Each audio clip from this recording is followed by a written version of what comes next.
On paper, the Sixers could easily make the NBA Finals. They have recent MVP Joel Embiid, Paul George, elite youth and Tyrese Maxey, and serious depth. Like number 3 pick VJ Edgecombe, Kyle Lowry, Quentin Grimes with a contract, Jared McCain, and Kelly Oubre. As good of a top 8 as you will find on paper. Other teams are terrible. This year, the East has seen the Celtics, Pacers, and Bucks all take hits, and the Knicks just fired Tom Thibodeau, best coach they've had in years, for Mike Brown, who's won a single playoff series in 12 years. So how excited is Philly?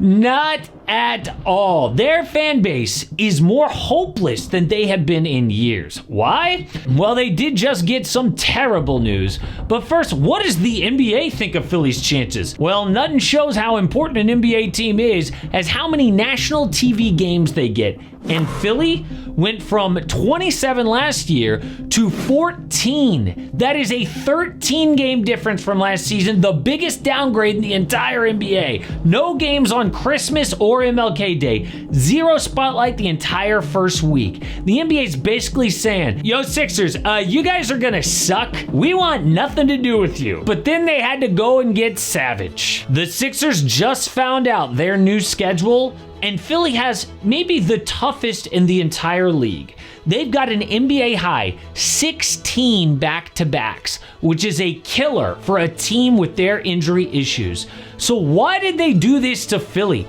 They're already down. Why they gotta bury them? Well, the NBA doesn't just guess on these things, okay? They're looking at something. Maybe the same thing that Philly fans are panicking about. Because, yeah, the schedule is brutal, but the real fear isn't what's on the schedule, is what's not on the schedule. Like whether Joel Embiid will even be ready day one, because we just got an update with huge red flags. Let's just say if you followed the Lonzo Ball situation, this should make you very nervous. But summer's here, and my favorite way to stay fit is to do a little working out, but I always dial in the diet. What I found for me is that 90% of staying in shape is all about the diet. And I look for convenience, a good price, and most of all, something that tastes good.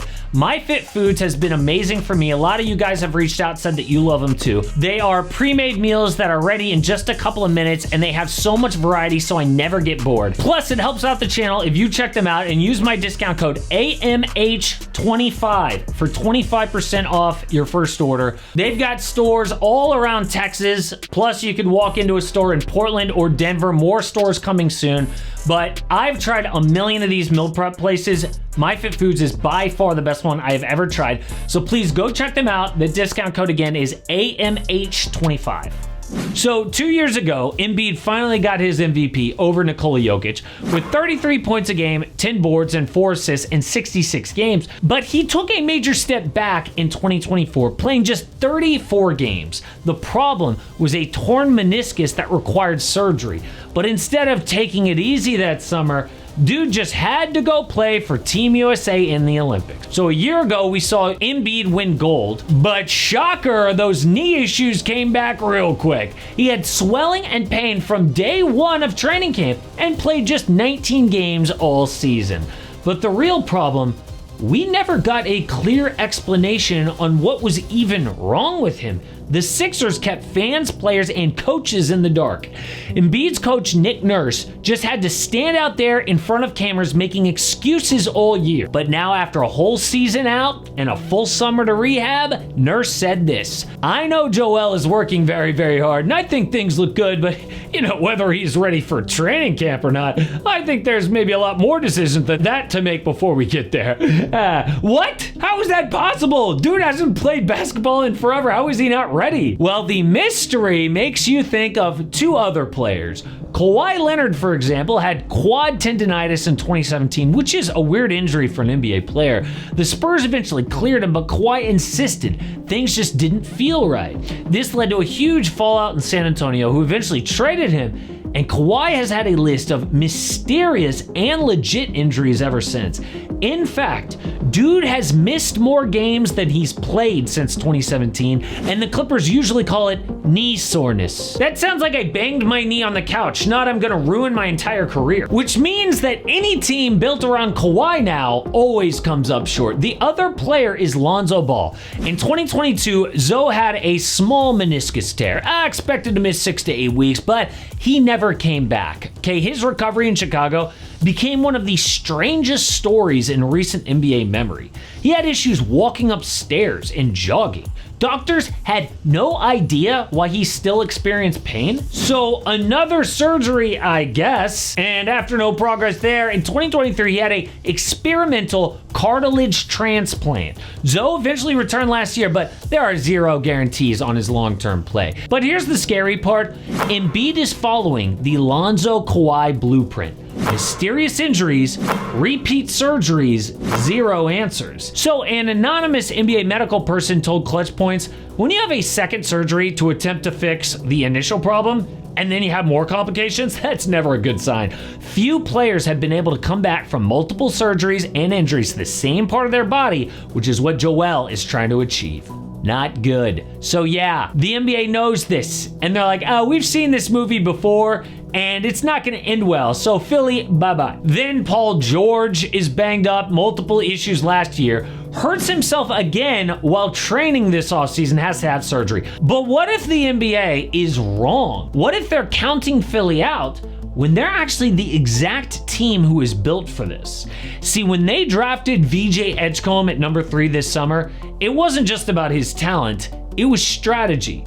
A lot of people thought that they would trade that pick to get an established vet because they're in win now mode, but that would have been expensive. The Sixers are already paying Embiid $55.2 million and PG $51.6 million this upcoming season. VJ is on a rookie scale contract, which means he's cheap.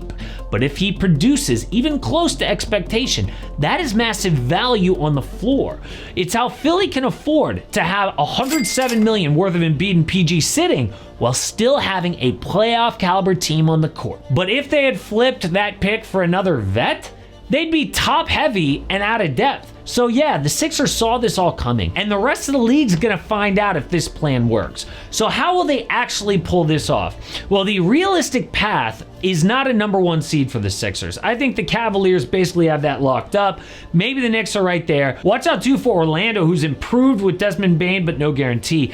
I think if Embiid and PG play around 50 games each, then Philly profiles as a 5 or 6 seed, 4 at best. They just sit the vets in every single back-to-back, rest on road trips, and backload PG and Embiid's games in the year to build up chemistry and health. So the projected East standings, according to win totals, has the Cavs up top, followed by New York, then Philly all the way down around number 8 in the play-in. But there's a real chance they slide all the way up to 4 if they manage well and prove everybody wrong, especially those NBA schedule makers. But the real killer for Philly is going to be the next 4 years with Embiid and Paul George on the books for a max. In this second apron era, it's amazing to me that Philly made those mistakes. I mean, who are they even bidding against on Joel Embiid? Nobody else was going to pay him that money, and they did it early. Daryl Morey's supposed to be this GM genius. Well, dude got exposed with those awful deals. So the best case scenario for them is next season, because Embiid and PG ain't getting healthier than they are right now. All they got to do is manage those injuries and blow expectations out of the water. But speaking of the Cavs, did you see this Evan Mobley body transformation? This thing is all over the internet, but what they didn't tell you is that photo is fake. Yep, AI got him again.